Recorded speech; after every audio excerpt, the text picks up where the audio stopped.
Hey, what's up guys? The Explanation Bro is here. Today, I'll explain an American sci-fi movie, Evolution. Spoilers ahead, watch out and take care. The movie begins with a meteor expeditiously falling to Earth. At the same time, a young man, Wayne Gray, is acting that he is rescuing his mother, who accidentally set a fire to her house after falling asleep in bed while smoking. Wayne Gray uses a dummy to represent his mother. Eventually, while trying to play as a firefighter, he sees the meteor falling towards him. Wayne Gray runs, and the meteor aggressively slaps directly into his car, consequently creating a massive crater. The next morning at Glen Canyon Community College, Ira Ken, a biology professor, gives nearly all of his college students A grades on their essays. However, brothers Deke and Danny receive C- grades. We're siblings, Deke and Danny. Ira explains that they mix up the subject of their essays by discussing their uncle living in a cell instead of writing an essay about cells that make up human physical bodies. Meanwhile, Harry Phineas Block, who is a professor of geology, examines Nadine and considers if she might consider a profession aside from being a nurse, one where she is not responsible for other people's lives. Nadine's pageant consultant claims that the nursing education will please the judges, and Nadine wants to win Miss Arizona. Ira interrupts Harry and invites him for lunch. Following this, Ira and Harry go to the location of the fallen meteor to investigate. Harry is a member of the United States Geology Survey, thus he can examine the meteor. Harry introduces Ira as his secretary to Sheriff Long. Wayne is also there, who claims he was studying for his fire department admission exam in the dead of the night. The massive crater resembles a cave. The cops are having a good time playing about and snapping photographs of each other. Officer Sam Johnson inquires about Harry's presence. With this, Harry throws an attitude. Eventually, Ira comes right to the point, indicating that they need to acquire some samples. Officer Sam agrees and states that the police presently have most of the necessary photo documentation. As Ira and Harry look closer, the meteor is still burning intensely. When Harry whacks the meteor with a pickaxe, it bleeds a little. Later at his office, Ira examines the sample underneath a microscope and observes cells reproducing at an exponential rate until the layers of glass in which they are placed begin to break. The next day, Harry heads the women's volleyball team of Glen Canyon Community College. At that time, Ira dashes over to Harry to inform him of the 10th base pair DNA he discovered last night. To their excitement, Ira and Harry discuss the possible Nobel Prize for the discovery. After a moment, they go to Ira's office and see that the multicellular organism replaces the unicellular one. Ira further explains its meaning and instantly thinks that the cells are in a state of evolution. Meanwhile, Wayne fails his fire department admission exam for accidentally hitting his private with a hosepipe. He eventually leaves the premises when the head of the department tells him that he can still take the exam after 6 months, in which he does not have the time to wait further. Eventually, Ira and Harry, together with their students, go to the fallen meteor to see it again. To their surprise, there's a foul odor in the cave, and mushroom-like yellowy organisms have erupted from the cave floor. After a while, Nadine complains that something is bothering her toes. Eventually, they discover that millions of slimy worms lurk beneath the mist. Ira pulls one up, and it dies as he raises it. He then explains that he believes it died from a lack of oxygen. When Ira places one of the specimen container at the community college, they discover that the worms bleed repeatedly. Ira concludes that this is the way the worms were produced.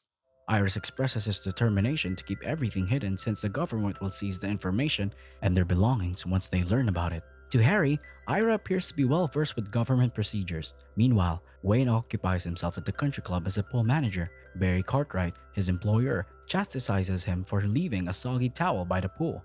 Wayne then goes to fetch basic cleaning supplies and discovers a swarm of slimy worms on the floor, in which he stubs on a few. As he enters the storeroom, he then sees a weird fish with a sharp fangs inside a water-filled container. He eventually leaves the storeroom. Following this, Harry studies the samples and eventually discovers 3 distant subspecies, indicating that the worms are rapidly evolving. Harry and Ira go to the meteor's location. However, the military has already occupied the place. The military gatekeeper inquires about them and refuses to allow them to pass. One of the military soldiers recognizes Ira. The military soldier threatens Ira with a gun. Fortunately, the other military officers stop the commotion.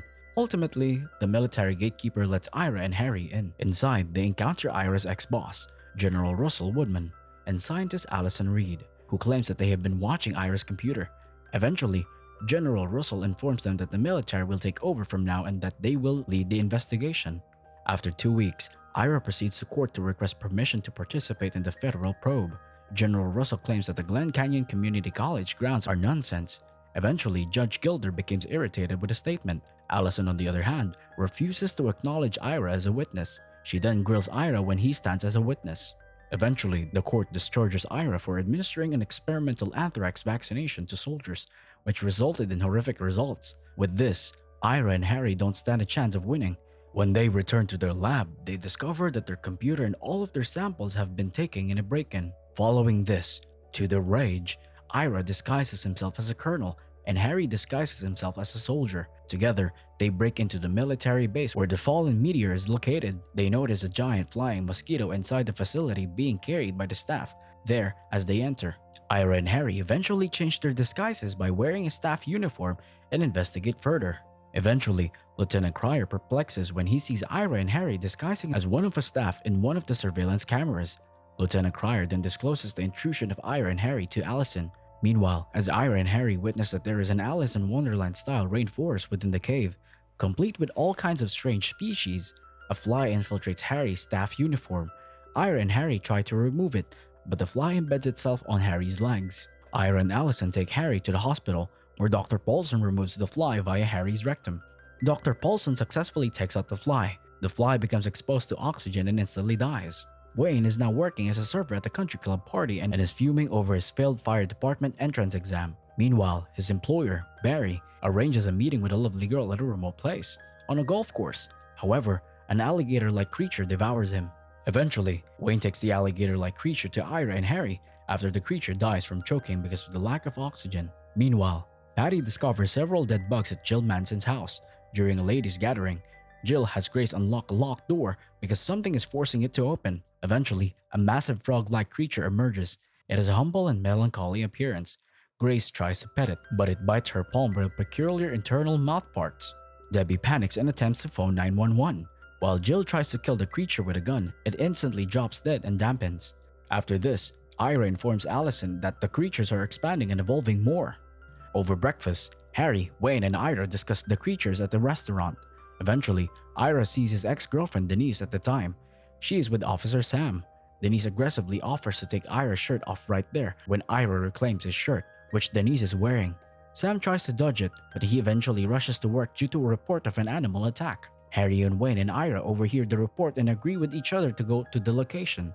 Eventually, reporting on duty Officer Sam agrees to let the three of them examine the animal. Wayne then discovers a location where hundreds of dragon-like creatures are perishing. One large dragon-like creature dies on the spot, but it gives birth to a young dragon-like creature via its mouth. Following this, it takes off towards Tumbleweeds, a local retail center, right away to shoot it.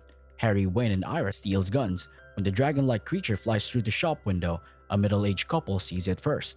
Meanwhile, a young woman is changing from a store. All of a sudden, she is taken by the dragon-like creature. Wayne sings to entice the dragon-like creature to come closer. Surprisingly, the dragon-like creature reacts to his poor singing since it appears to be hurting it. Eventually, Harry rescues the young woman and kills the dragon-like creature. With this, everyone applauds. Harry, Wayne, and Ira then leave through their car while they dance to a song. At the same time, hundreds of dead animals are being reported by a reporter. They interview a road worker with a broken hand, and another claims that the government has made no statements. Following this, Governor Lewis enrages about not being notified about the extraterrestrial problem sooner. Eventually, Harry, Wayne, and Ira walk into a meeting where the creature spread is being addressed. At that moment, General Russell expresses his plans to destroy the creatures with a hydrogen bomb. Meanwhile, the aliens have developed into monkeys in the cave, and they are deactivating all cameras. They appear to be going by an empty elevator. Then lights go out, and the monkeys assault everyone. They fight off the monkeys, and eventually Wayne kills the final one. Following this, Governor Lewis gives authority to General Russell to use the bomb. However, Allison disagrees with General Russell's choice, which forces Wayne, Harry, and Ira to depart. Nonetheless, Allison joins them. Eventually, Wayne, Harry, and Ira and Allison attempt to repatriate everyone. After this, Ira gestures to a dish of fluid at the school lab that fell out from the meteor. Harry puffs a cigarette and throws a match into the fluid, lighting it and prompting it to explode like an indoor root. The following day, Allison attempts to persuade General Russell not to use the bomb, but he is deafeningly stubborn. Meanwhile, Wayne, Harry, and Ira and Allison get a drink from Deke and Dan, and eventually they figure out that they need a lot of selenium after Ira accidentally glances at Allison's shirt with a printed periodic table of elements. The next day, Deke and Danny make it out with Head and Shoulders shampoo, which contains selenium sulfide as an active component. Meanwhile, Wayne steals a fire truck from the fire department. After this, with Governor Lewis's orders, the military shoots a creature using the bomb. With this, The explosion causes the creatures to spread quickly.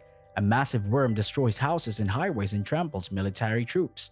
With this, the gigantic creature begins to divide. Meanwhile, Wayne, Harry, Ira, Allison, Deke, and Danny drive the fire truck below the gigantic creature, which farts obnoxiously. They put a hosepipe on the hole below the gigantic creature. All of a sudden, the gigantic creature snatches Harry inside the hole, but Ira eventually pulls him out. Following this, Allison drives the fire truck away as the gigantic creature bursts all over, spewing green fluid everywhere. After that moment, Ira and Allison kiss with green goo all over them. Meanwhile, General Russell fights back against those who are attempting to clean him up. Following this, Governor Lewis expresses his gratitude to Wayne, Harry, Ira, and Allison.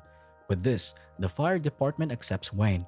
As Governor Lewis is awarding medals to Wayne and Harry, Allison and Ira go to the fire truck and continue to make love.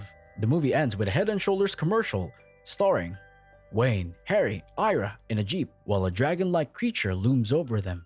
Thank you so much for watching. If you enjoyed this video, please hit the like button and also subscribe to my channel for more videos like this. See you in the next video.